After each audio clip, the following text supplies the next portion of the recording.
हम आपको एक कहानी सुना रहे हैं जो मेरी माँ सुनाया करती है। सत्य घटना, सच्ची घटना है, लेकिन मुझे अभी याद आई। कैकई माँ जो है रामचंद्र जी को बहुत प्यार करती थी, बहुत ज़्यादा प्यार करती थी। अपनी आंखों के सामने रखती थी, सुबह शाम हम अपने हाथ से खाना खिलाती थी। जबकि उनकी 3 माँ थी रामचंद्र जी की, कौशल्या, सुमित्रा, लेकिन सबसे ज़्यादा कैकई प्यार करती थी। तो रामचंद्र जी बोले मुझे बहुत ही ये प्यार करती हैं, मैं इनकी आंखों से दूर चला जाऊँगा तो क्या होगा। तो ऐसे ही खाना खाते खाते रामचंद्र जी बोले कैकई माँ से कि माँ, मैं तुमसे दूर चला जाऊँ तो क्या होगा। बोले नहीं, मैं तुम्हें अपनी आंखों से दूर नहीं जाने दूंगी। फिर ऐसे ही रोज़ खाना खिलाते गए तो राजा कहने लगे मैं एक वचन मांगू माँ, तुम दोगी। कहने हाँ मैं ज़रूर दूंगी। फिर कैकई दिन खीर बना के लाई तो खिलाने लगी अपने हाथ से। भरत को नहीं प्यार करती थी जितना रामचंद्र जी को प्यार करती थी। तो खीर खाते खाते रामचंद्र जी कहते हैं माँ, पिताजी से मेरे लिए 14 वर्ष का वनवास मांगना है, मांगोगी क्या तुम। कैकई बोली हाँ मांग लूँगी। लेकिन मन में बहुत उदास हो गई। कह तो दिया लेकिन उन्हें उदासी बहुत छा गई कि अब हम कैसे अपने 14 साल तक हम रहेंगे। बहुत दुखी हुई, बहुत दुखी हुई। फिर थोड़े दिन बाद ऐसे ही राजाभिषेक का उनका समय आया। तो उससे एक दिन पहले सुबह होना था, रात में उन्होंने राजा दशरथ से वचन मांगा जाके कि भाई मेरे वचन बाकी थे तो आप जो है एक वचन मैं मांगना चाहती हूँ जो। तो राजा दशरथ बोले ठीक है, जो बाकी था वो तुम मांग लो। तो राजा दशरथ से उन्होंने कहा कि रामचंद्र जी को 14 साल का वनवास चाहिए। तो वो तो बहुत दुखी हो गए। जब दुखी हो गए तो अब सुबह क्या होता है, सुबह तो राज तिलक होना नहीं था। तो रामचंद्र जी को जो सुन के बहुत खुशी हुई। उन्होंने जब सुना तो राजपाट में तो अयोध्या में तो पूरा मायूसी छा गई थी कि सब उदास हो गए थे कि ये तो राज के लिए जा रहे हैं 14 साल के लिए। लेकिन रामचंद्र जी जो थे वो मुस्कुराते हुए गए, क्योंकि मुझे तो सबसे वहाँ मिलना है ना।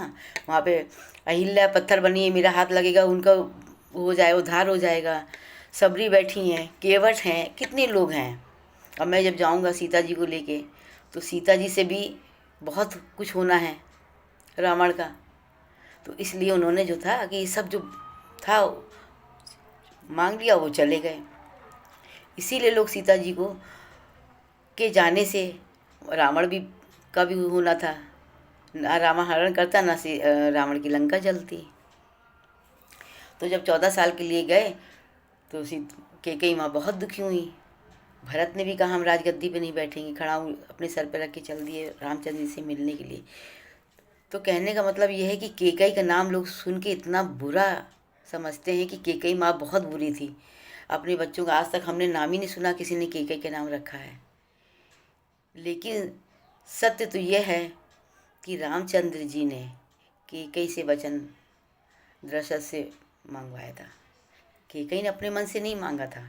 ना रामचंद्र जी कहते, ना कैकई वचन दशरथ जी से मांगती, और ना रामचंद्र जी वनवास जाते, ना रावण सीता का हरण करता, ना उनकी लंका जलती।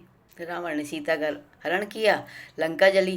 क्योंकि जब सीता जी ने भी पार्वती जी का वो बना था महल, तो रावण के पिताजी आए थे तो उन्होंने दान में महल मांग लिया था। तो उन्होंने उनको शाप दे दिया था पार्वती जी ने कि तुम्हारा महल जल जाएगा, राख हो जाएगा। तो वो पार्वती जी ही सीता जी थी। तो जब सीता जी को लेके गए तो उन्होंने, उनकी आंखों में इतनी शक्ति थी सीता जी की कि जब रावण आता था तो अपने सामने वो कुछ रख लेते थे, सामना नहीं करती थी। जब हरण किया तो उनकी लंका जली हनुमान जी के जरिए। तो विधि का विधान ऐसे होता है, ना कैकई वचन मांगती, ना ये सारा ब्रह्मांड रचता।